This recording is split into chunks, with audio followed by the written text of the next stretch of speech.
Ya, empezamos a grabar. Hola, yo soy Claudia Valdivieso y esto es Nuestras Historias, un podcast donde peruanos cuentan un poco sobre sus vidas, ayudándonos a entender a nuestra sociedad. En el capítulo de hoy, Lourdes. Creo que cuando te pasa algo así en tu primer embarazo, eres mamá primeriza, atraviesas por varias etapas. Primero te da mucho miedo, porque cuando yo me enteré de la condición de Salma, tenía miedo de todo lo que se me venía encima.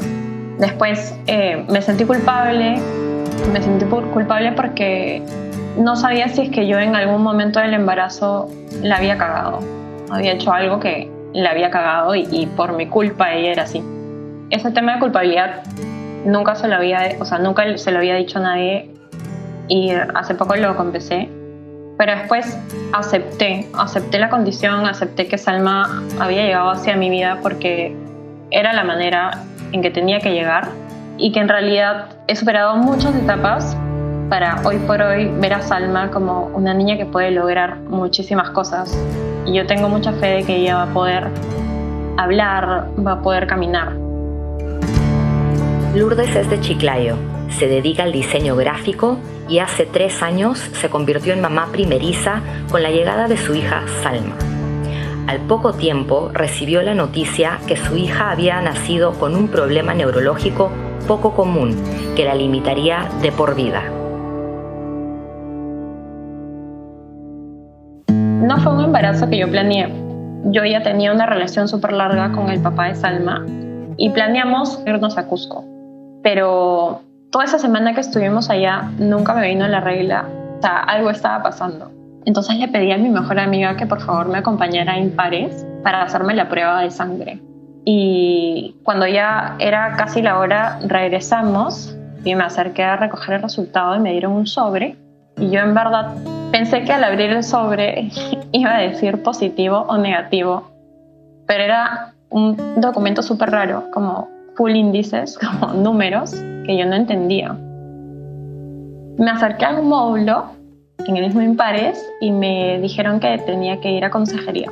Me acerqué con mi mejor amiga y ella me miró y me dijo, no, esto es privado. Y yo me sentí como, pucha, ella de hecho era como ahorita, era mi bastón en ese momento. Tuve que entrar sola y entré a la habitación y me preguntó que a qué había ido. Entonces yo le dije, bueno, estoy aquí porque me acabo de hacer una prueba de sangre, ya me dieron los resultados y no los sé leer, no entiendo. Entonces ella, le entregué el sobre y totalmente fría me dijo, acá dice que tienes 4 semanas de gestación. Y cuando me dijo eso, yo me quedé totalmente fría y empecé a llorar. Simplemente las lágrimas se me salían. Y cuando ella vio que yo estaba llorando, me dijo, ¿y por qué lloras? ¿No es planeado? Y yo me quedé helada y le dije no. Y me dijo, ¿y por qué no te cuidaste? Cuando me dijo eso, yo sentí que había sido peor que contarle a mi mamá. Yo había ido a Impares a buscar una respuesta y no a que me juzguen. Y así me sentí fatal. ¿Y cómo se enteraron de la condición de Salma? Bueno, Salma nace y fue súper, 0 complicaciones, todo súper bien, en el desarrollo, íbamos todos los controles mensuales hasta que ella tuvo 4 meses y medio, donde convulsiona por primera vez. Y cuando fuimos al neurólogo, él nos explica que las convulsiones febriles se dan a partir de los 6 meses de vida. Y ella tenía 4 meses y medio y que cuando sucedía algo así es porque tenían que sospechar que era un tema neurológico. Y nos manda a hacer una resonancia. Me acuerdo que Gonza estaba en Paracas por un evento del trabajo y yo me fui a la clínica a recoger los resultados y de ahí me pasaba el trabajo. Entonces cuando cojo los resultados, saco en el taxi, ya camino al trabajo, estaba desde la San Felipe hasta Barranco, todo ese camino, me la pasé llorando en el taxi. Lo primero que hice fue sacar el informe que había en la resonancia, leerlo y googlear. Ya, fue lo peor que pude haber hecho. fuimos al neurólogo para que nos leyera los resultados y nos explicara más de la condición de Salma. Y bueno, cuando ya estábamos con el neurólogo, él nos explica y nos dice que Salma tenía lisencefalia y que la lisencefalia era una malformación del cerebro. Cuando el cerebro se empieza a desarrollar en el vientre, hay una etapa que se llama la migración neuronal y eso se trunca en algún momento y deja de seguir desarrollándose, las neuronas no se ordenan, entonces su cerebro termina siendo como un cerebro liso, ¿no? Hay grados también, pueden haber cerebros totalmente lisos como otros que tienen ciertas circunvoluciones. Y bueno, básicamente él nos dijo que Salma no iba a tener una vida como otros niños, ¿no? Que no iba a poder ir al colegio, o sea, muchas cosas que en verdad en ese momento duelen, ¿no? Pero, o sea, fue una etapa bastante difícil, ¿no? Y eran como momentos donde como que tenías que reorganizar tu vida. Y de hecho yo en algún momento dije, quiero dedicarme a Salma, quiero estar con ella y decido renunciar. Y cuando ella tuvo 6 meses, su epilepsia se convierte en un síndrome de West, que es un tipo de epilepsia infantil. Puede ser niños normales como niños con temas neurológicos que tengan síndrome de West y, por ejemplo, si el niño ha desarrollado hasta cierto punto este West, puede hacer que retroceda. O sea, hay niños que dejan de caminar, que dejan de hablar, ¿no? Porque es bastante agresivo. Y bueno, en todo este tiempo que nosotros descubríamos esta condición y tratábamos de... O sea, yo personalmente buscaba mucho referencias, porque en verdad nadie te dice como... O sea, quería encontrar a estos otros niños que tengan la misma condición de Salma para saber qué es lo que me esperaba. O sea, quería saber si eran niños que se sentaban, si eran niños que caminaban, si eran niños que hablaban.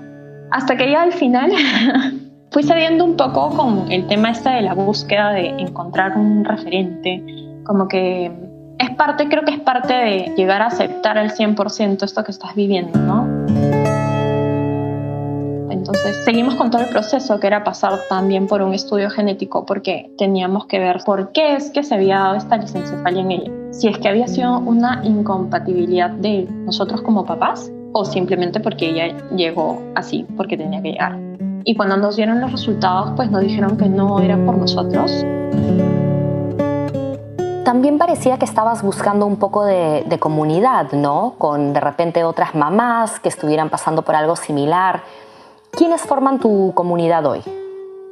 De hecho, cuando Salma empieza la terapia, empiezo a ver muchos casos de niños con síndrome de Down, pero siempre todas las mamás que llegan no son mamás primerizas que han tenido como hijos, ¿no? Antes y no sé, su segundo hijo nació con algún tema, entonces eran personas como mayores. Me ha tocado también hablar con mamás que sentían como penita porque su hijo salió así, ¿no? O sea, como tienen al primer hijo todo súper bien con él y el segundo hijo tiene algún tema y como que sienten esta pena por el hijito. Entonces, en las terapias y las citas al neurólogo, me acuerdo que hice un día que llegué a esperar a mi cita con el neurólogo, había una pareja también joven que tiene una hijita con un caso de parálisis cerebral y me sentí como identificada, ¿no? O sea, era súper raro como yo ver a alguien de mi edad, su primer hijo, y tener un niño como con condiciones, ¿no?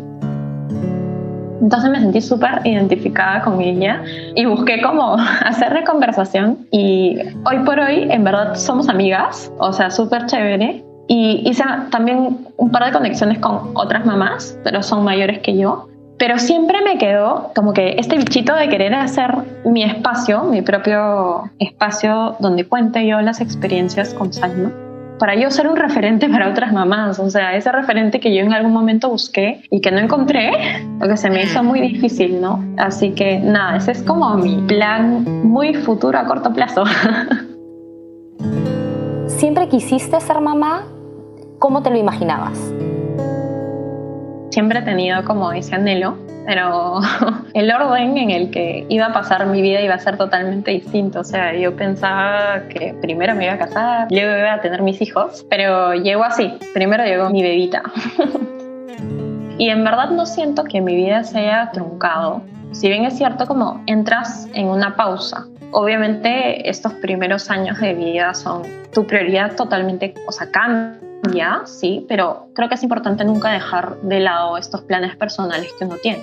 En la medida de lo posible que se pueden realizar, pero hay que tener mucho tiempo, y, o sea, mucha paciencia y tiempo, sobre todo, esperar los tiempos. De hecho, Salma hoy tiene 3 años y siento que este año ha sido como un poco más, yo he podido tener estos espacios un poco más para desarrollar cosas más personales. Ahorita, ya con ella teniendo 3 años, siento que he vuelto a recuperar espacios donde me puedo dedicar a mis cosas. Sí, en algún momento me tuve la duda de si quería tener otro hijo más adelante. De hecho, si tienes tu primer hijo y viene con estas condiciones adicionales, es como, te da un poco de miedo. O sea, en el consultorio del neuro conocí a una mamá que me dijo, es mi primer hijo y no voy a tener otro más.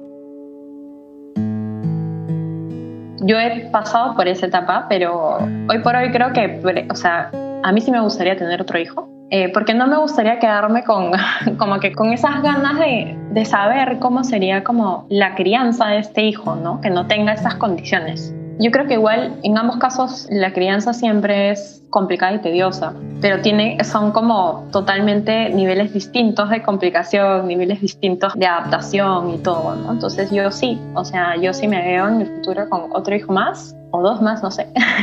Pero también sé que tengo bastantes planes para Salma, entonces necesito como saber cuándo va a ser el tiempo adecuado para que yo pueda volver a tener otro hijo. Y no dejar como descuidada a Salma, no va a pasar, pero a veces uno dice como no quiero tener otro hijo porque no quiero quitarle tiempo y dedicación a ella, ¿no? ¿Cómo es el balance emocional que tienes que hacer entre los planes que tienes para Salma y el hecho de que ella tiene una expectativa de vida tan corta? Ha sido bastante complicado porque sé a lo que me enfrento. Sin embargo, yo en algún momento de mi vida dije, no me quiero quedar con estas cosas que no me suman. Entonces, yo sé que por estudios y como pronósticos de vida como que no son muy alentadores, ¿no? Ni te dan mucho tiempo de vida y en fin, entre otras cosas. Pero yo he decidido que no voy a pensar en eso y lo único que quiero y necesito para ella es disfrutarla en la medida de lo posible y hacer lo que pueda hacer en este tiempo que mientras ella va desarrollándose. O sea, por ejemplo, yo me moría porque Salma vaya a la playa, porque a mí me encanta la playa.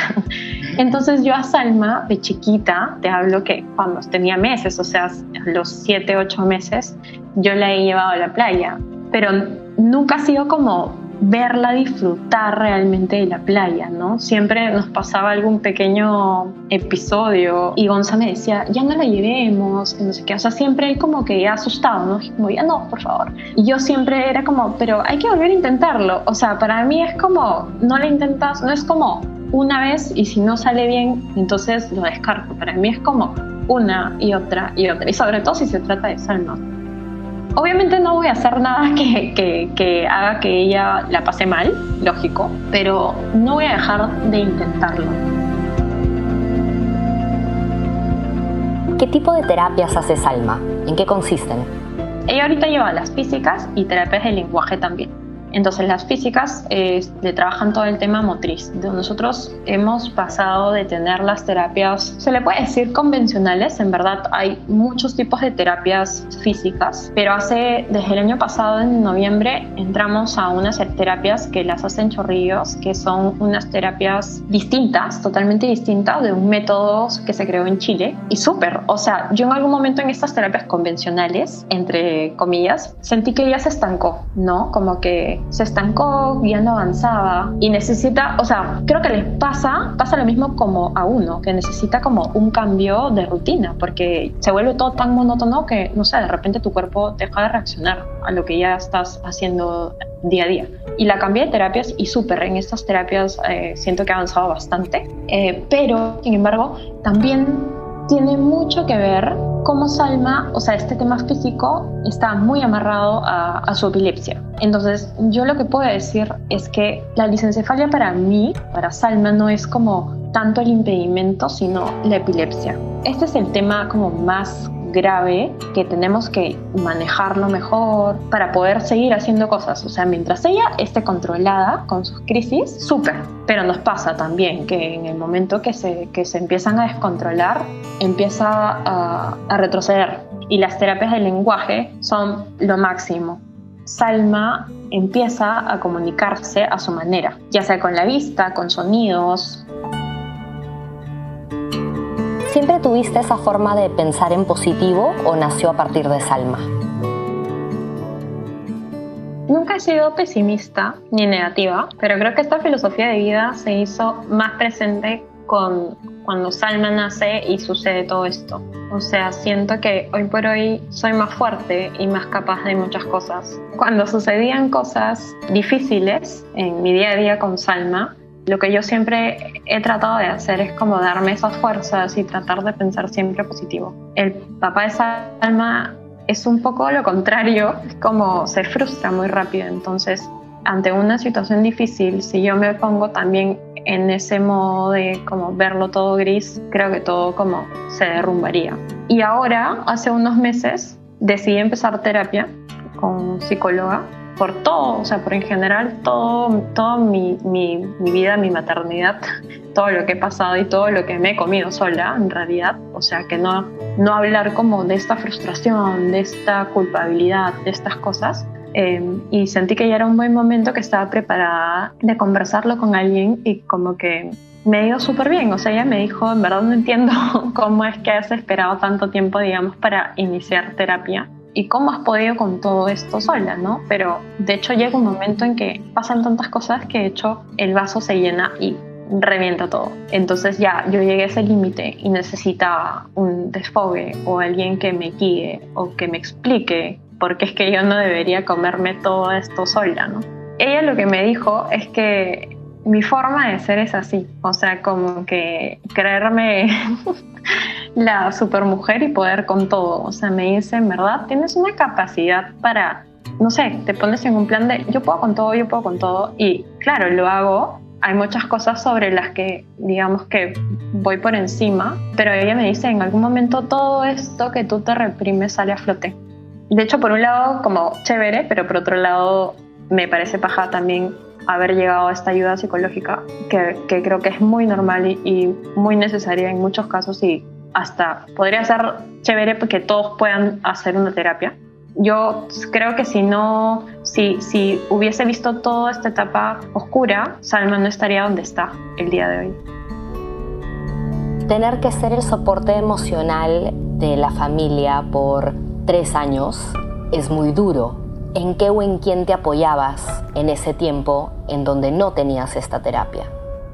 En realidad, en mí misma. O sea, siempre he sido yo alentándome a mí misma, ¿no? Como, tú puedes con esto. Yo reconozco que me he sentido fatal en muchos momentos. O sea, he llorado sola, en la ducha, o sea, en cualquier momento. Pero en ese momento era como, ya, está bien, te desfogas, pero tú puedes, o sea, ya va a pasar. Y sí, en ciertas situaciones, mi mamá, ¿no?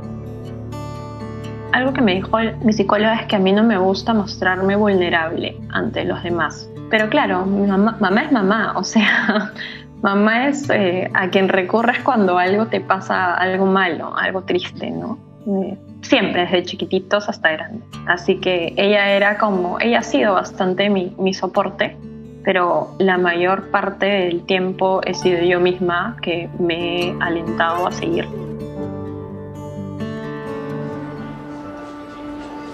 Según el Instituto Nacional de Salud, los peruanos no buscan ayuda profesional cuando tienen problemas de salud mental por 3 razones.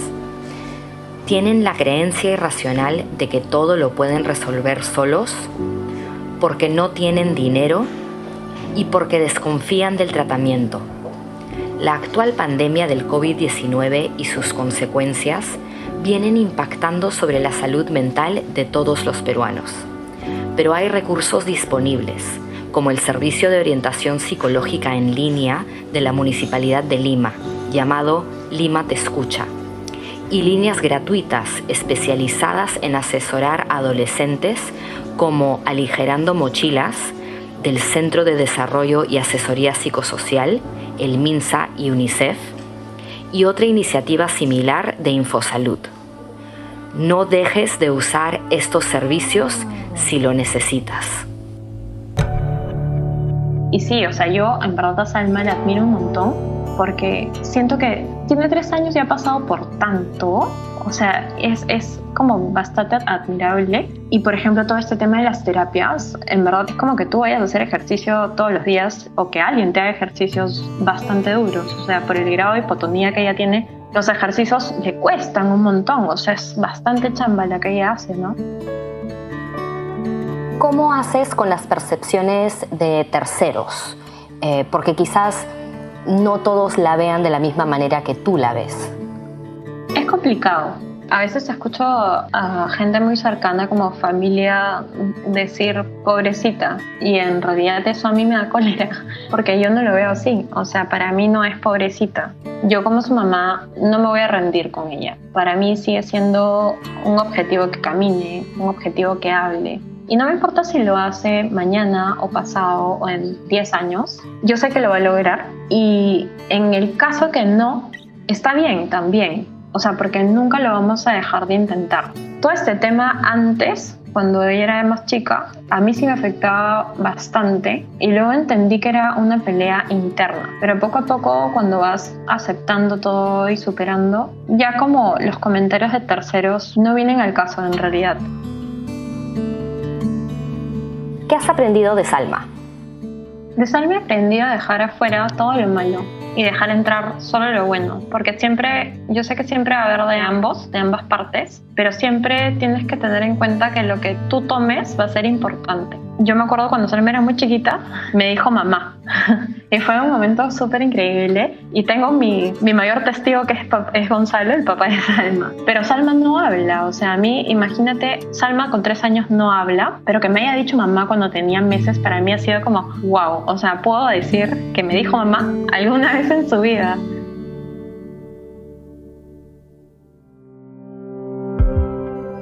Le agradezco a Lourdes por compartir su historia con nosotros. Nos vemos en la próxima para escuchar otra de nuestras historias.